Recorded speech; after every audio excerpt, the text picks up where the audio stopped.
এই মুহূর্তে যে কাজটি করছেন ঠিক কোনো এক সময় এই একই কাজ করেছিলেন, এমন চিন্তা হরহামেশাই মাথায় ঘোরে, যাকে বলা হয়ে থাকে দেজা ভু।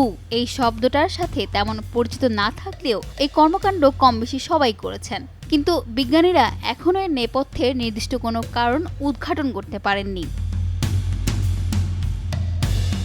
এটি মূলত এমন এক ধরনের অনুভূতি যেখানে একদম নতুন কোনো অভিজ্ঞতার মুখোমুখি হওয়া সত্ত্বেও মনে হবে এর আগেও একই পরিস্থিতির সম্মুখীন হতে হয়েছিল।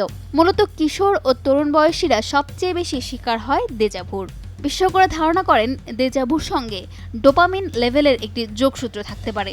15 থেকে 25 বছর বয়সীদের মধ্যে ডোপামিন লেভেল সবচেয়ে বেশি থাকে। ধরে নেওয়া যেতে পারে মস্তিষ্কের কোষের মিসফায়ারিং এর কারণেও দেজা ভু হওয়ার সম্ভাবনা রয়েছে।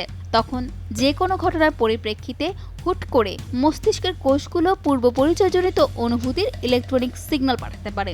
আরেকটি থিওরিও অবশ্য রয়েছে, যেমন কোনো ঘটনা সামগ্রিকভাবে হয়তো নতুন, কিন্তু সেই ঘটনার কিছু অংশের সাথে আগে থেকেই চেনা জানা রয়েছে। যেমন কোনো একটি জায়গায় যাওয়া হয়েছে প্রথমবার, কিন্তু সেখানকার দোকানগুলোর আকৃতি আগে থেকেই চেনা। সেরকম পরিস্থিতিতে মস্তিষ্ক ভুলবশত বার্তা দিতে পারে যে ওই পুরো জায়গাটিকেই আগেও কোথাও দেখা হয়েছে, তবে সবকিছু মূলত ধারণাই।